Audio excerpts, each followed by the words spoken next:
ఇప్పుడు తాజాగా ఒక జల వివాదం చోటు చేసుకుంది. ఈ జల వివాదం రాయలసీమకి ఒక షాక్ లాంటిది.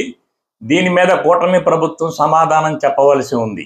మన హక్కుల్ని వదులుకుంటున్నామా, లేక అది అంతే న్యాయబద్ధంగా జరుగుతుందా ప్రజలకు వివరించాల్సిన అవసరం ఉంది. వాస్తవానికి శ్రీశైలం జలాల నుంచి కృష్ణా జలాలు మనం 44,000 క్యూసెక్కులు వాడుకునే హక్కు మనకి ఉంది. అయితే ఈ హక్కు మనం ఎక్కడ పొందగలం? 880 అడుగుల ఎత్తు నీటి మట్టం ఉంటే ఈ 44,000 క్యూసెక్కుల నీటి వాడకాన్ని మనం సాధించుకోగలం. కానీ అది ఎప్పుడు 880 అడుగుల ఎత్తు నీటి మట్టం అనేది రావడం లేదు. ఎందుకంటే ఈలోగానే కొన్ని అవసరాలకి అటు తెలంగాణ కానీ ఇటు ఆంధ్రప్రదేశ్ కానీ వాడుకునే హక్కులు కొన్ని ఉన్నాయి. వాటిల్లో ప్రధానంగా 754 అడుగులు ఎత్తున్నప్పుడు మనం 7,000 క్యూసెక్కులు వాడుకోవచ్చు.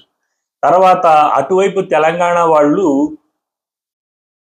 798 అడుగులు ఎత్తున్నప్పుడు విద్యుత్ అవసరాలకు వాడుకుంటారు. 800 అడుగులు ఎత్తున్నప్పుడు సాగునీటి అవసరాలకు వాడుకుంటారు. ఇప్పుడు 798 అడుగుల ఎత్తుల్లో విద్యుత్ అవసరాలకి, 800 అడుగుల ఎత్తుల్లో వాళ్ళు సాగునీటి అవసరాలకి, 754 అడుగుల్లో మనం కొద్దిగా 7,000 క్యూసెక్కులు నీటి వాడుకుంటే అది ఎప్పుడు 880 అడుగుల ఎత్తుకు వస్తుంది? కనుక మనకి 44,000 క్యూసెక్కుల వాటర్ వాడుకునే అవకాశం అనేది ఎప్పుడు కలగదు.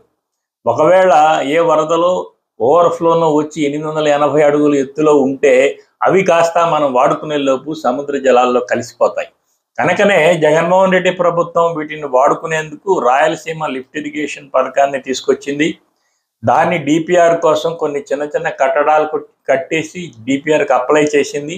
ఇప్పుడు కేంద్ర ప్రభుత్వం దాని డిపిఆర్ని క్యాన్సిల్ చేసి పర్యావరణ అనుమతులు లేవు కనుక ఆ ప్రాజెక్టు కట్టడానికి వీల్లేదు కనుక డిపిఆర్ కోసం కట్టిన చిన్న చిన్న కట్టడాలను కూడా తొలగించండి, ఆ ప్రాజెక్టు లేదు అని చెప్పి కేంద్ర ప్రభుత్వం చెప్పింది.